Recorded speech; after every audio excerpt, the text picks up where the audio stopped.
So what we have here today is the Captain Cardboard Scott Alexander Studio Scale Original Series, Star Trek Original Series, Klingon Battlecruiser.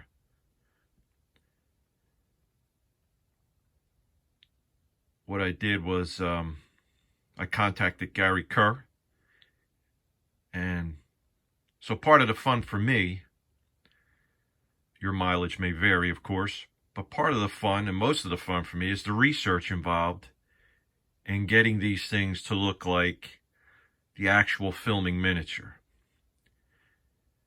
Now, having said that, feel free to paint it any color,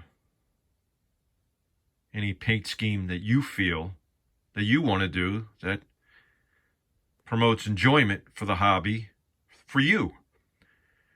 But I'm one of those rare individuals who enjoy torturing himself, trying to get it as close to the actual filming miniature as possible. So Gary was kind enough to go and to his local Sherman-Williams and help me out with the color, not with the formulas, but the actual color chips. And what I did was I mixed up the paint using Tamiya and Vallejo paints and airbrushed the entire model. The decals that came with this were shot. This is an old kit. This was gifted to me by a friend of mine. So I made my own masks of the Klingon insignia, and I airbrushed it. Supposedly this kit came with masks too, but mine didn't. So that's how I did the insignias and whatnot on the hull. Next to the model, you see the original AMT Klingon Battlecruiser for scale. So this model is quite large.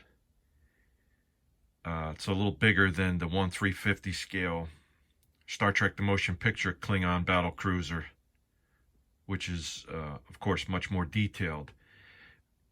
But I'm of the boring variety, and I prefer all the original series designs and colors and whatnot. So that's it. A lot of work was involved in this kit. It's a solid resin. There's a brass tube through the neck that is joined into the rear fuselage. I assembled this kit with epoxies, super glues and whatnot, and also added some more pins on the various attachments for strength. A lot of sanding, especially in the front area of the ship. I mean right below where it looks like an electric razor there, because that's where the seam to put it together is, and to do all that it takes a little bit of elbow grease.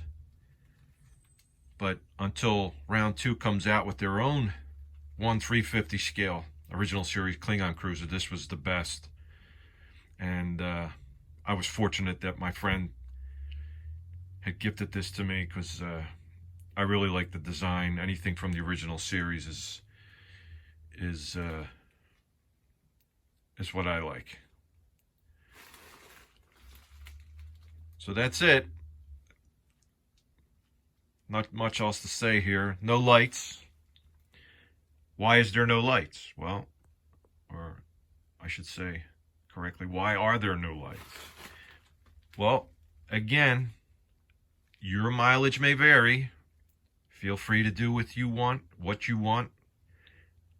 I strive to get these things to look as close in spirit as well as construction to the original filming miniatures. And the original filming miniature of the original Klingon Battlecruiser did not light up. So I was happy to just build it the way the original was built. My personal taste is not to add lights when there aren't lights. I just find it's not for me. I know that I'm going against the grain here because I know there's a whole crowd out there that likes to put lights on everything. Feel free to do so. I'm in my own little category here. This thing's quite heavy. It's on display here in my little workshop.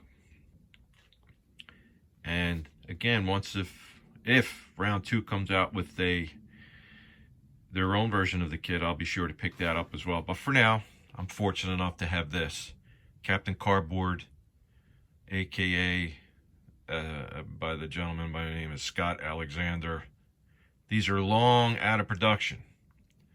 I don't know how you could find possibly on eBay if you're lucky, but for the most part, I don't think you can get them anymore. And there were various stages where he apparently, I don't know that much about it, to be quite frank and honest, that he made them more accurate and so on and so forth. But I'm happy with this. It was a nice gift, and I'm proud to have it on display. Thanks for stopping by. So here's just the unassembled parts laid out on my workbench, coming together. As you can see, the seam there that needed to be filled. Here it is on the floor of my work area, outside, natural sunlight. Again, on the floor of my work area, painted. Once again, painted. And here, I took it for a visit to my local hobby shop, AAA Hobbies in Magnolia, Lawnside, New Jersey, to share with my friends that work there. Seen on the counter, and a couple beauty shots, the model in space. It was a lot of fun. Again, thanks for stopping by.